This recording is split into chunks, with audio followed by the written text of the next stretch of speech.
अस्सलाम वालेकुम जी। कॉमन सा टॉपिक आपके सामने लेके आई हूँ जो कि 50s, early 50s, late 40s तमाम गर्ल्स उससे गुजर रही होती हैं और वो है मेनोपॉज। आज की मेरी वीडियो इसके बारे में कि what to expect in menopause. आप जब मेनोपॉज के करीब पहुंचते हैं तो क्या क्या आपकी एक्सपेक्टेशन होगी, क्या होने वाला है।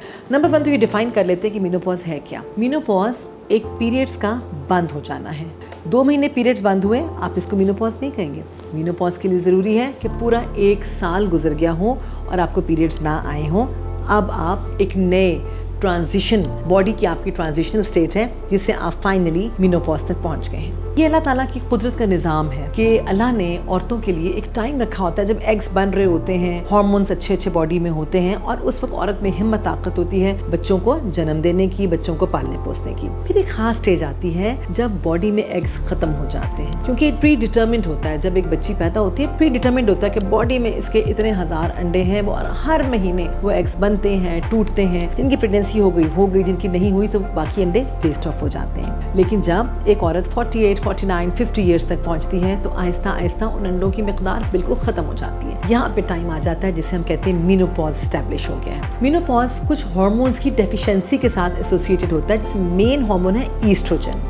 अब जब ईस्ट्रोजन कम होता है ना जी, तो आप लोगों को मेंटली प्रिपेयर होना चाहिए कि आपके कुछ ना कुछ प्रॉब्लम्स तो होंगे। अच्छा, आपने एक्सपेक्ट क्या करना है? देखिए, मेनोपॉज से डरना नहीं है। नंबर 1, इसको मेनोपॉज ना लें, मेनोपॉजिटिव लें। आपकी जिंदगी खत्म नहीं हो रही, आपकी जिंदगी का ट्रांजिशन आ रहा है। आप सिर्फ शिफ्ट हो रहे हैं एक एज ग्रुप से दूसरे एज ग्रुप में। अब लोग आपको डराएंगे जी मेनोपॉज हो जाएगा, ये हो जाएगा, वो हो जाएगा। कुछ चीजों के लिए आपने मेंटली प्रिपेयर अपने आप को रखना है। वो क्या चीजें हैं? नंबर 1, हॉट फ्लैशेस, ठंडे पसीने आना। ये फर्स्ट 6 मंथ्स के अंदर होता है। बहुत कम लेडीज होती हैं जिनको 3-3, 4-4 साल तक रहे। फर्स्ट 6 मंथ्स में होगा और फिर आप बिल्कुल नॉर्मल हो जाएंगे। हॉट फ्लैशेस में होता क्या कि बैठे बैठे आपको दिल घबराएगा, चेहरे पे लगेगा लाली सी आ रही है और एकदम से लगेगा कि जैसा यख बर्फ पसीने आ गए। लोगों को सर्दी लग रही होगी, आपको लिहाफ में गर्मी लगना शुरू हो जाती है। तो ये तो होता है, इसे कहते हैं हॉट फ्लैशेस। बिल्कुल परेशान ना हो इसके लिए, ये बिल्कुल ठीक हो जाता है। नंबर 2 है हड्डियों का भुरभुराना, जिसको हम कहते हैं ऑस्टियोपोरोसिस।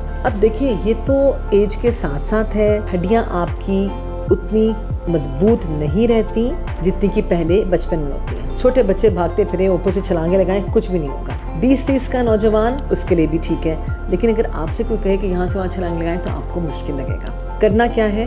आपने करनी है वॉक, ब्रिस्क वॉक या जॉगिंग या किसी किस्म की एक्सरसाइज लाजमी करेंगी ताकि आपकी हड्डियों पे बोझ पड़े। जब हड्डियों पे बोझ पड़ता है तभी आपकी हड्डियां स्ट्रांग होती हैं। आपकी हड्डियों के कुछ सेल होते हैं जिसे कहते हैं ऑस्टियोब्लास्ट, वो हड्डियां बनाते हैं, और कुछ होते हैं ऑस्टियोक्लास्ट जो हड्डियों को तोड़ते हैं। इस एज में आके ऑस्टियोब्लास्ट बिल्कुल काम नहीं करते, बल्कि ऑस्टियोक्लास्टिक एक्टिविटी बढ़ चुकी होती है, जिसकी वजह से आपकी हड्डियां भुरभुराना शुरू हो जाती हैं। ज़्यादातर भुरभुराती हैं कमर की हड्डियां, टांगों की, बाजुओं की। इनके ऊपर बहुत ज़्यादा प्रेशर होता है। लेकिन अगर आप रूटीन में एक्सरसाइज करती रहेंगी, वॉक करेंगी, कैल्शियम का इंटेक अपना अच्छा रखें तो ये इससे बचा जा सकता है। इसके अलावा कुछ मेडिसिन्स हैं जो कि हम पेशेंट्स को देते हैं। वो मेडिसिन्स आपने वीकली भी खानी होती हैं, कुछ ऐसी दवाइयाँ जो कि मंथली खानी होती हैं, और कुछ इंजेक्शन हैं जो कि सालाना लगाने होते हैं। तो ये आपकी डॉक्टर से आप जब मशवरा करेंगी, वो आपको बेहतर बताएंगे कि ऑस्टियोपोरोसिस से कैसे बचा जा सके। Number 3, dryness. जी हाँ, ड्राइनेस का हो जाना। ड्राइनेस आपकी स्किन की ड्राइनेस हो सकती है और आपकी ओवरऑल स्किन पतली हो जाती है। विजाइनल ड्राइनेस हो सकती है। इसके अलावा मसाने की स्किन भी पतली हो जाती है। अब इसकी वजह से आपका दिल चाहेगा अपने आप को मॉइस्चराइज करने का। किसी भी किस्म के मॉइस्चराइजर्स आप बाजार में ओवर द काउंटर मिलते हैं, आप ले लें। विजाइनल ड्राइनेस के लिए हम कुछ क्रीम्स अप्लाई करने को देते हैं।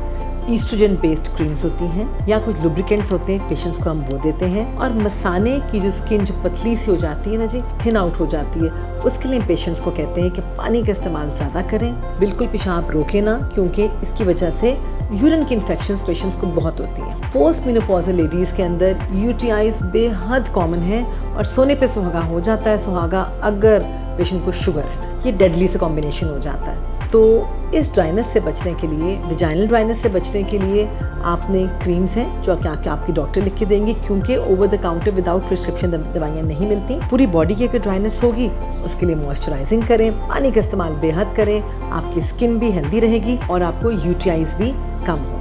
Number 4, mood swings. आपका कभी डांटने को दिल चाहेगा किसी को, कभी रोने को दिल चाहता है, खामिन से बात करने को दिल नहीं चाहता। इसको कैसे कवर किया जाए? देखिए, कुछ चीज़ें आपने अपने ऊपर सवार नहीं होने देनी। मेनोपॉज को अपने ऊपर तारी ना करें, बस ठीक है।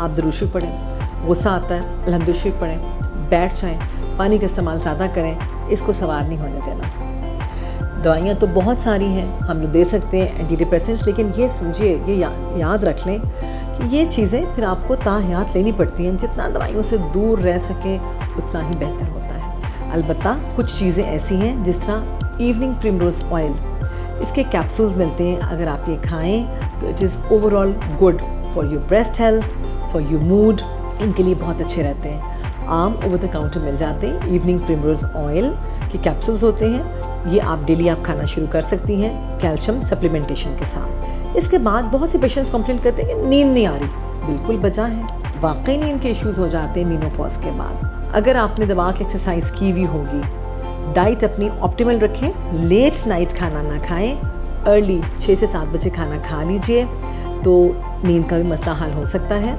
और कुछ नेचुरल ऐसी दवाइयाँ मिलती हैं, मेलेटोनिन जिसे कहते हैं, 3 मिलीग्राम की गोली होती है, ओवर द काउंटर इजीली मिल जाती है, इसके कोई साइड इफ़ेक्ट्स नहीं है, वो पेशेंट्स लेना शुरू कर दें तो कोई इसका मुज़ायका नहीं है, आपको नींद भी आना शुरू हो जाएगी। फिर अगेन सर के बालों का गिरना और हेयर की ड्राइनेस हो जाना, ये भी हर पेशेंट नहीं, कुछ पेशेंट्स इसका भी हमें रिपोर्ट करते हैं। तो इसके लिए भी बायोटिन आप ले सकते हैं, हेयर सप्लीमेंट्स ले सकते हैं, और कुछ ट्रीटमेंट्स भी हम करते हैं जिसे कहते हैं PRP या एक्सोसोम्स, ये भी कराया जा सकता है। वरना रूटीन की ऑयलिंग, किसी भी ऑयल से अच्छा ऑयल जो आपको सूट करे वो ज़रूर करें। आपकी स्कैल्प की ड्राइनेस से भी बचेंगे और हेयर फॉल होना भी बेहतर हो जाएगा। सो कहने का मकसद ये है कि वो तमाम चीज़ें ये वो वाली हैं जिसके लिए आप मेंटली प्रिपेयर रहें। मेनोपॉज आएगा, ये आपको मैं डरा नहीं रही, लेकिन ट्रांजिशन ज़रूर है। नॉर्मल एक्टिविटी होते होते, पीरियड्स आते आते एकदम से आप एक ऐसी स्टेज ऑफ लाइफ में आ जाते हैं जब पीरियड्स आपके बंद हो गए, प्रेग्नेंट अब आप हो नहीं सकते, मूड स्विंग्स हो रहे हैं, ये सारी चीज़ें आपको माइंड में रखनी होंगी, लेकिन आपने तारी नहीं करनी अपने ऊपर। पानी का दबा के इस्तेमाल कीजिए, एक्सरसाइज कीजिए, calcium supplementation, evening Primrose oil supplementation लीजिए, वॉक करें, अपने पोस्चर को मेंटेन करें, सीधा बैठने की कोशिश कीजिए ताकि आपके स्पाइन का पोस्चर बरकरार रहे। इसी तरह ही आप ऑस्टियोपोरोसिस से फाइट कर सकते हैं। लास्टली एक और चीज़ है और वो है मोटापा। जी हाँ, मोटापा जो हम सब का रोग है। जैसे ही मेनोपॉज शुरू हुआ आपका वेट गेन होना शुरू हो जाता है। ज़्यादातर वेट गेन कहाँ का होता है? सेंट्रल ओबेसिटी होती है।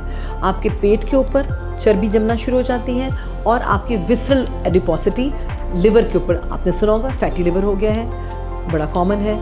ये भी लाइफस्टाइल ही से जाएगा।